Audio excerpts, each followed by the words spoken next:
But I am super excited to be interviewing Bill. So, Bill, tell us just a little bit. When did you first notice any symptom of Parkinson's? Well, like many Parkinson's people, we were a little late in actually diagnosing a symptom. Yeah. And we attributed it to old age or some other ailments that is a part of the symptoms of Parkinson's. And Okay. it was about 7 years ago that my wife Pat was going to McConnell Heart Health Center for a class, and as she walked through the lobby, she saw a poster that was announcing a class for exercise and Parkinson's. And so she, having decided or having noticed some signs of Parkinson's, and decided that we should go to this class. And Jackie Russell was leading the class, and afterwards we talked with her, talk about a few of the signs that maybe were exhibited in myself and my movement. And as a result of it, became a part of a class that offered 12 weeks of exercise and 12 weeks of lectures around Parkinson's. And as a result of that, we got connected with a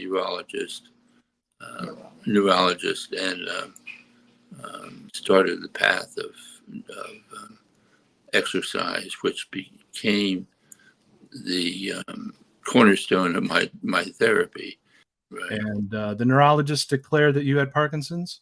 Yes. Okay. Well, actually, the first neurologist, he said, you don't have Parkinson's because you don't have tremors. Well, I didn't have tremors, but I had Parkinson's. Yeah. By that time, I knew enough about Parkinson's that I'm thinking we're never going back to this guy again. Okay. That story's pretty common, actually, of people having a hard time, being diagnosed. And I actually had to ask the neurologist I was working with, I'm like, are you diagnosing me with Parkinson's or not? And he was very sheepish about it. I guess, it's a big thing to say to somebody. And so maybe neurologists are kind of reluctant, I think. But all right. So, Bill, we'll kind of come into the present here. From when you were diagnosed to now, have you added any symptoms? You feel like you've stayed the same, or how's it been going? It seems like I have added, at least in intensity, some symptoms that are pretty much common, I guess, with Parkinson's. And so I go to a therapist 2 days a week, and also go to a exercise class 3 days a week. 2 days. 2 days a week. I'm sorry. So those are that's the neuro wellness center that we started. Well, that's good. That's good pushback. Sometimes people they say that they're glad Parkinson's came into their life because they learned something or something good happened. Do you have anything that you think, well, this is a good thing that's come about in my life because of Parkinson's? Well, I know you may have asked too, is my life better? It's hard to say that. I have Parkinson's, and whether it's good or bad, I have it and I'm living with it. Yeah. I'm not bitter about it.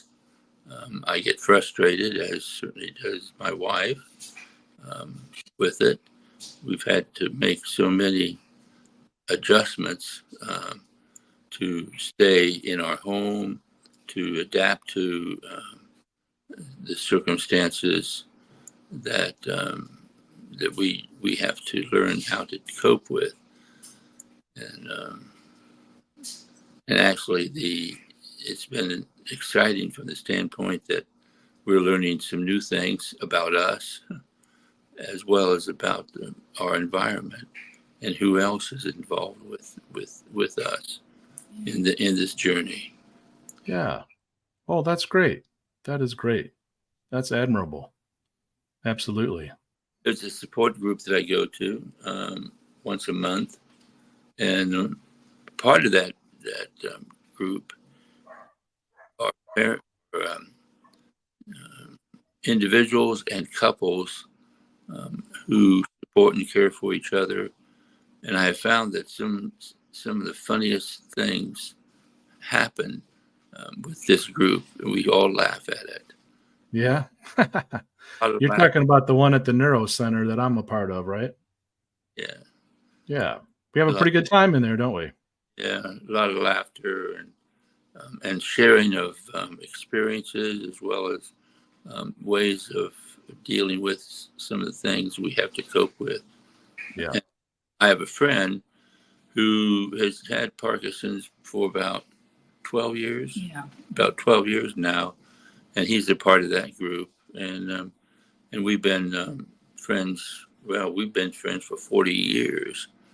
Wow. Wow. Of him having Parkinson's was unusual, to say the least. Yeah. Which of Yeah. But we've gotten closer because of the Parkinson's diagnosis for both of us. And he can teach me stuff, and I can teach him stuff. So. Yeah. Right. What do you wish people knew about Parkinson's? Or I'll make it a little bit personal. Maybe what do you wish maybe your kids knew or extended family members, friends? What do you wish people knew about Parkinson's? Oh, I think one thing is to remain active, exercise, mental exercises, just to stay active and part of a community. The community connection has been invaluable for my sanity and my wife's, and also to keep us close to those who share some of the same experiences and frustrations and pain, and it's been really a lifesaver. So I always say, stay connected, and you're not alone. Oh, that's beautiful. Hey, you've mentioned your wife, Pat, and her role in your life. Say something nice about her. Not that you haven't already, but compliment her. What's something she does really well as a care partner? And I say this even though she is still in my presence. I said that she understands my needs and remains a partner in this journey. We're not sure what the journey leads, but we're going to we will continue to head in the direction of healing and hope in our lives. Yeah. Oh, I love that. You're going to head in the direction of healing and hope. That's awesome. Yeah. Now, Pat, I know you're just outside of the view of the camera. You're back there, right? Yes. Yeah. Pat, tell us something. Do you agree? What's something good that's come into your life because of Parkinson's from your vantage point? Probably the friendships, as Bill was saying, the friends that we share this journey with. Obviously, we become closer to because they understand some of the same things that we're doing. But on any given day, it's hard to be glad for Parkinson. Yeah. When he was first diagnosed, there was a kind of a relief knowing what we were dealing with, because I'd say about 5 years before his diagnosis, his personality changed so dramatically in terms of his withdrawing, not wanting to be with people, do things outside the home.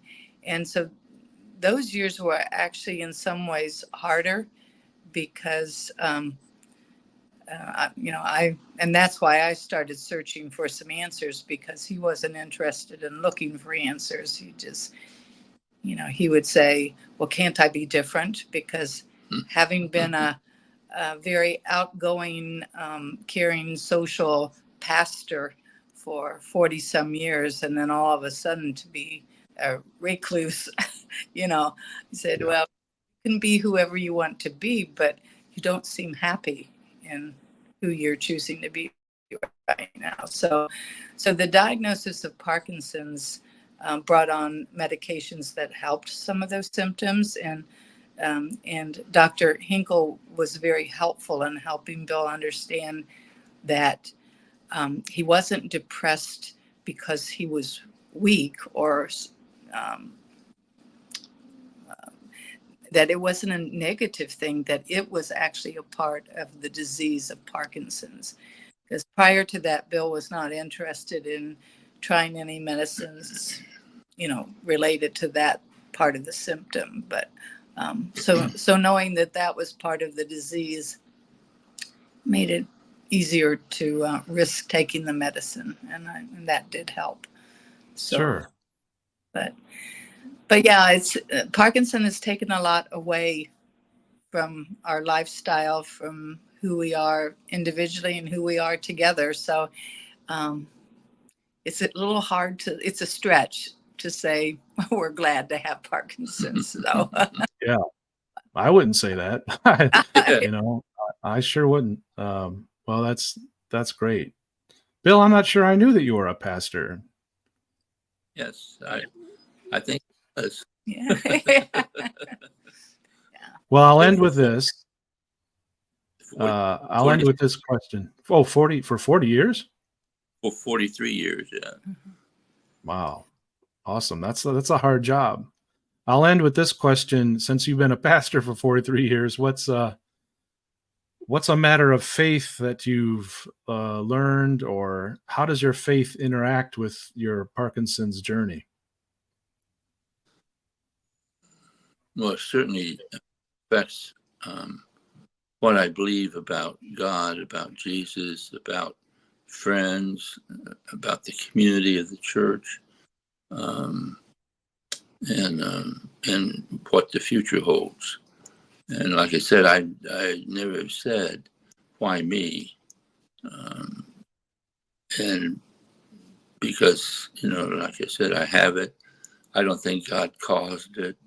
I think it's just part of the nature of the world. And but I have the resources of faith and the family and the community of faith to sustain me and make a bad situation reasonable to live with. And there are some things in the world that are worse than having Parkinson's. And one of them is the death of our son at 47 years old, and of cancer, and that's worse than Parkinson's. And so there are things worse than Parkinson's. Sure. Yeah. Well, that's beautiful, Bill. You're on a track of hope and healing, as you just said. Mm-hmm. His eye is on the sparrow, and he watches us, doesn't he? Amen. Well, thanks so much, Bill and Pat. Appreciate you both. And Bill, this has been excellent. You've shared a lot of important information that'll be very useful to a lot of people, you and Pat both. So God bless you both, and thank you for today. And we'll see. I'll put this all together, and we'll be watching it through the newsletter that we're sending out. And again, Bill, thanks very much. Have a great day. Okay. God bless you. You too. Bye-bye.